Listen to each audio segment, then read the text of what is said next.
எதுக்கு நீ உயிரோட வச்சிருக்க? கொண்டு போக கூடாதா? இன்னைக்கு எனக்கு அவ்வளோ அடி கிடைச்சிருக்குன்னு தெரியுமா? நான் என்ன தப்பு பண்ணேன் சொல்லு. நீ ஒரு தப்பும் பண்ணலே கண்மணி, எனக்கு தெரியும். யாம் இருக்கே பயமே. ஆறுது நான் தான் മുരുകൻ. ഓം ശരവണഭവ. എന്തിനാ ദൈവത്തിനോട് ഇങ്ങനെ പരാതി പറയുന്നത്? നീ വലിയ കുട്ടിയല്ലേ. ആരെങ്കിലും അനാവശ്യമായി തല്ലാനോ വഴക്കു പറയാനോ വന്നാൽ നല്ലതുപോലെ തിരിച്ചു പറയണം. തമിഴ്നാട്ടു പെണ്ണല്ലേ നീ. പെൺകൾ നാട്ടിൻ കൺകൾ தெரியுமா? നിമർന്ന നന്നടை നേർക്കൊണ്ട പാർവയും നിലത്തിൽ യാർക്കും മഞ്ചാത നെരികളും ஞான ശെരുക്കും ഇരുപ്പതാൽ ചെമ്മൈ മാതർ തിറം പൂവതില്ലയാം.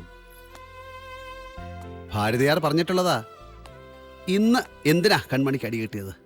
അമ്മച്ചി പടി ഇറങ്ങിപ്പോയത് ഞാൻ കണ്ടില്ല. നീ മാത്രമല്ലല്ലോ ഇവിടെ. ഒരു പണിയും ചെയ്യാതെ തിന്ന് കൊഴുത്ത് നടക്കുന്നവർ കുറെ എണ്ണം ഉണ്ടല്ലോ. അവർക്കാർക്കൊരു ഉത്തരവാദിത്വമില്ലേ?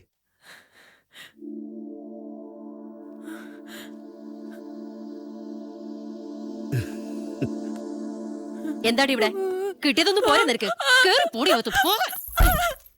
നിങ്ങൾക്ക് എന്ത് രസമാ? എന്താ ചെറുപ്പത്തിൽ അടി കിട്ടിയിട്ടില്ലല്ലേ? ഈ അടിക്കും പിച്ചും മാന്തിനൊക്കെ നല്ല വേദന ഉണ്ടാവും. അത് തിരിച്ചു കിട്ടിയാലേ മനസ്സിലാവൂ. എന്താ തിരിച്ചുതരാൻ വല്ല ഉദ്ദേശം ഞാൻ എന്തിനാ തരുന്നത്? അങ്ങ് ചെല്ലുമ്പോ കർത്താവ് ചോദിച്ചോളും. കർത്താവിനോട് ഞാൻ പറഞ്ഞോളാം. തനിക്ക് എന്താ ഈ മുറ്റത്ത് കാര്യം? ഒന്നുമില്ല, ഞാൻ കുറച്ച് ഐസ് വാങ്ങിക്കാൻ വന്ന. ഞങ്ങളുടെ കൂട്ടത്തിൽ ഒരു പയ്യന്റെ കയ്യിൽ ചുറ്റിക കൊണ്ടു. ഇതേ ഐസ് ഫാക്ടറി ഒന്നും അല്ല. ആ. താൻ പോയേ. വെറുതെ അല്ല, സഭാവസ്ത്രം ഇടുന്നതിന് മുമ്പ് ഊടിക്കളഞ്ഞിങ്ങി പോന്ന്. എന്താന്ന് വെച്ചാ ഉറക്കെ പറയടോ. കന്യാസ്ത്രീയാവൻ പോയിട്ടെ പകുതിക്ക് വെച്ച് നിർത്തിയേച്ചിങ്ങി പോകുന്ന കാര്യം നാട്ടുകാർക്കൊക്കെ അറിയാമെന്ന് പറയായിരുന്നു.